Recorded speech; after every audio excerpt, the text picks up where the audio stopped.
La société française se transforme et avec elle son regard sur l'agriculture. L'agriculture est plus que jamais au centre des attentes de nos concitoyens et des collectivités, sur l'alimentation, sur la biodiversité, sur le bien-être animal et plein d'autres sujets encore.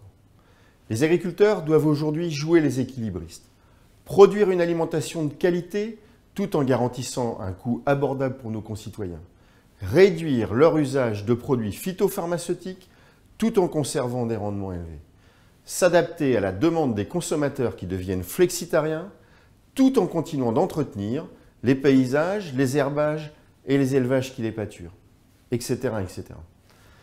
Les chambres d'agriculture accompagnent les agriculteurs dans la gestion de ces équilibres. Pour cela, nous avons bâti ensemble, avec les élus des chambres d'agriculture régionales et départementales, un projet stratégique, ambitieux pour l'agriculture, ambitieux pour les territoires, qui doit porter notre action pour les années à venir. Ce projet que je porte pour cette mandature, dans la continuité de mon prédécesseur, Claude Cochonneau, s'appuie sur 3 axes. Accompagner l'agriculture dans ses transitions économiques, sociétales et climatiques, créer plus de valeur dans nos territoires et faire dialoguer l'agriculture et la société. Accompagner l'agriculture dans ses transitions d'abord. Il s'agit d'un accompagnement autant économique qu'environnemental. Je me refuse à ce que nous séparions ces 2 sujets, parce qu'il est impensable de vouloir emmener l'agriculture dans une voie environnementale quand elle fait perdre du revenu aux agriculteurs. Et parce que, dans l'autre sens, il est irresponsable de n'avoir qu'un regard strictement économique sur nos systèmes agricoles quand la planète brûle.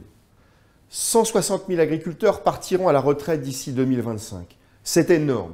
L'installation de nouveaux agriculteurs pour les remplacer est une priorité. Nos métiers doivent être attractifs par une juste rémunération et une bonne qualité de vie si nous voulons relever ce défi. À ce titre, la formation et l'accompagnement technique de nos 450 000 agriculteurs demeurent essentiels. Nous serons à leur côté pour accompagner les transitions de leurs exploitations vers la multiperformance économique, sociale et environnementale qui nous est chère. Nous devons également intensifier la recherche et le développement et notre appui à l'innovation agricole, encore plus fort et plus vite que nous le faisons aujourd'hui. Deuxième axe, créer de la valeur dans les territoires. La création de valeur n'est pas le sujet des autres. La création de valeur n'est pas que le sujet de la grande distribution. C'est aussi un sujet que nous, Chambre d'agriculture, nous devons porter dans nos territoires. Bien sûr, ce sera au travers des circuits courts, au travers de projets de territoire, de projets locaux, mais aussi de projets plus nouveaux. Économie circulaire, bioéconomie, chimie verte et autres innovations. Nous ferons aussi du développement de l'agriculture biologique un thème prioritaire, parce que c'est la demande de nos citoyens et parce que c'est la demande des agriculteurs. Enfin, dernier axe de notre projet, faire dialoguer agriculture et société. Nous n'avons pas le droit à l'échec. C'est un axe sur lequel il est essentiel que nous nous engagions tous. Sachons écouter et répondre clairement aux attentes des consommateurs. Nous devons ouvrir nos exploitations agricoles, partager nos pratiques et nos solutions. Les chambres d'agriculture doivent créer de nouvelles formes de concertation. C'est ce que nous avons commencé à faire en soumettant une première version de notre projet stratégique à une consultation publique. Les réponses nous ont permis de mesurer l'attente qu'il y avait vis-à-vis des chambres d'agriculture.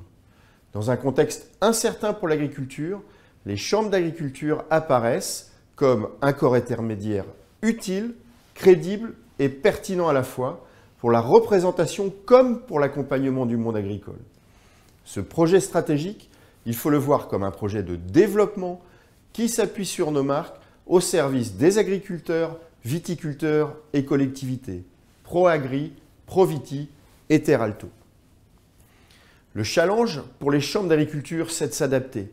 C'est de passer de l'état d'un mastodonte, d'un éléphant qui a du mal à s'adapter en période de sécheresse, à un springbok, une antilope totalement agile, totalement adaptée à la sécheresse est capable de sauter les obstacles et de rebondir. Je le répète, l'échec n'est pas une option, parce que la réussite de ce projet est vitale si l'on souhaite accompagner la construction d'une agriculture française forte, résiliente et multiperformante.